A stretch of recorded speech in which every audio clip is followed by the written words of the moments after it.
Hey, out there in the crew world, it's Uncle Chuck. I'd like to welcome you this morning and just let you know right off the bat that we're going to get into some things today that are going to be probably from the deepest, darkest resources of our souls. No, it won't be that bad. But we are going to discuss some things that probably bring up some feelings. And I don't think it's fair that I should talk about you or your kids or anybody else's damn kids without talking about myself. So, most of this video, I'm going to take the things that we're going to discuss later on in other videos, and I'm going to show you how I discovered these things through looking at myself. You know, how I came upon these things. When I was young, I was a single child. My mother didn't have any other children. She physically couldn't. And I was raised in a very isolated community between Wayne, Arkansas and Memphis, Tennessee. Well, my father, my natural father, he split on us. He's a severe alcoholic. He split on us when I was just a kid, you know. I mean, I barely remember him being in the home. But evidently it was a bad thing. Well, so my very beginnings were chaos. And they continued on as chaos.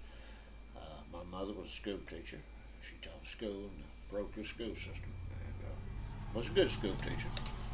But back in the 60s, you have to understand, a woman just couldn't hardly make it, you know, without some help, primarily without a man. And, you know, Mama understood that, you know. And so here she is, school teacher, making less than nothing, trying to raise a boy on her by herself. You know, it could be overwhelming.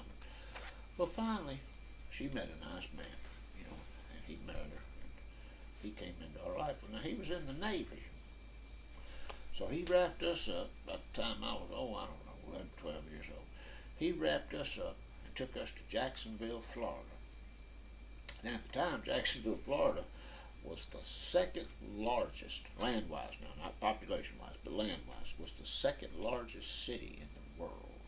There was only one city bigger than Jacksonville, Florida, you know, land-wise, was Calcutta in India. And I was not prepared, mentally, emotionally, spiritually, physically. You know, here I was, a little fat kid, you know, that basically grew up in the parochial school system, being taken out of that environment, that fishbowl, and dropped us. I mean, you might as well say dropped in the ocean. Well, now, here's the thing. I was cool. I was ready to get out of my fishbowl, but here's the thing. I wasn't a brainiac.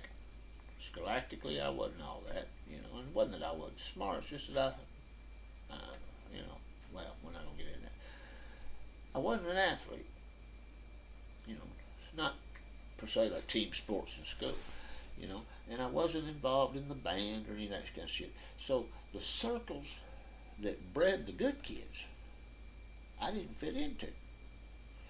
Well, I'm in the water. I'm out there swimming in the goddamn ocean. I've got to find some clique to get into. Well, the easiest one for me to dive into was to dive into the culture of kids that were just like me. They didn't have any place to fit. They didn't feel like they belonged. They were just, you know, a mess, came out of broken homes, came out of this, had been this, that. Their lives were a mess, and I fell right into that because it was the easiest hole for me to go in. You know, they accepted me. I didn't have to be a football player.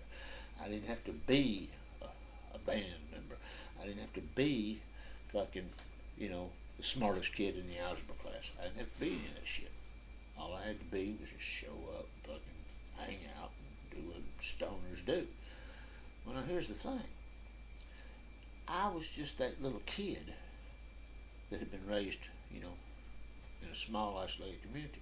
And these guys seemed so worldly. They knew about AC/DC and Led Zeppelin and Black Sabbath. They'd been to concerts. They seemed like, man, these was cool kids. In my mind, I didn't want them to kick me out. I'd have nowhere to go. There was no place else for a kid to go, you know. So I had to make a decision. What was that decision going to be? I would start parroting their actions. I would start acting like them. I would start becoming part of the collective. I would take the little kid who was raised in a fishbowl here in the Mid-South, and I would go to Jacksonville, Florida, and become one of those kids out there. You know what I did? I did that, and I did it well. I'm going to tell you something, and this is one of the saddest things. I was looking at a picture the other day. Let me show you this. Of a young boy. And it really hit home to me because, let me show you this. You see this young man right here? I murdered him. I killed him. There was a chance for that young man. He was a good boy. He liked good things. Had a good spirit, but he was so riddled with fear that he just could not accept the fact that people would like him for who he was.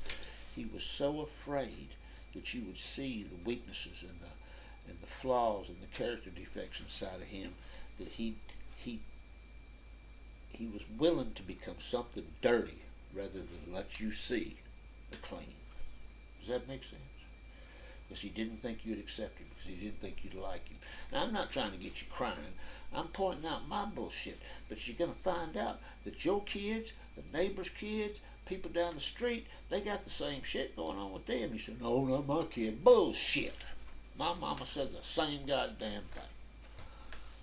My mama fed me cold macaroni and cheese one morning for breakfast because I wouldn't eat it the night before. My mama ain't no pushover. Let me tell you something. These things go on inside your families. Now you're asking yourself, what's this got to do with me? Well, what's it not got to do with you? Maybe you are going through the same shit I did. We're sitting here right now, we focused on family members. We focused on maybe a child or a brother or, a youngster in your family that we're trying to get reestablished in society where they've got all the benefits that you and some of the other people of America got. But maybe you going through the same shit that I'm talking about too. Have you ever thought about that? Are you willing to look at yourself deep enough to where you can find something beautiful inside yourself? There's something gorgeous in each and every one of us. But we're so afraid that the guy next to us won't like it. Rejection. Fear of rejection. Fear of rejection is one of the strongest motivating things. That's what drives peer pressure. You've heard of peer pressure. Sure you have. That's what drives it. Fear of rejection. Man, we are all so caught up in that. If I wanted you to be my friend bad enough, and you said, come on, we're going to break in that house, I'd know inside me that ain't right. But I'd be so afraid of losing you as a friend, guess what? I'd climb my ass right in that window with you. It happens every day in our young culture. Every day, the kids down the street, your kids, your grandkids, somebody, they're succumbing to that kind of pressure. Now let me ask you this. They get caught. And I hope they do goddamn get caught. I got caught for every damn thing I did. Goddamn it, I want everybody else to get caught too. Listen, when they get caught and you drag their ass to court, you're standing there with them. They're facing their music. Once they get that damn sentence, and they do it, they go to jail or they go probation, whatever they have to do, and they go through that shit and they come out the other side. Do you want them to be burdened for the rest of their days with unalienable rights that everybody else has that they don't? Hell no, you won't. See, now you stubborn. I'm just saying. You see where this is going? Our kids aren't as bad as the media is making them out to be. I mean, maybe there's some kids that are, but our kids in general are not bad people. They just want to be cool. They just want to do things. Hell, ain't nobody getting killed no more than what used to get killed. But the media is making out that there's just, shit. It's gone wild. But let me tell you something. Our kids are not bad kids. I hope that talking to me and listening to me will convince you of that, and that you'll go out and spread that word to somebody else. Our children are not bad. We should not turn our back on them. They're not disposable. With that, That's leading us to another conversation at another time. I'm going to get out of here. I want your comments, man. I need to hear from you. If you don't like what we're talking about, tell me. If you do like what we're talking about, tell me. If you want to get involved in what I'm talking about, please tell me and I'll help you do that. But until then, remember this. Do what you got to do. But if you do it good. Bye, baby.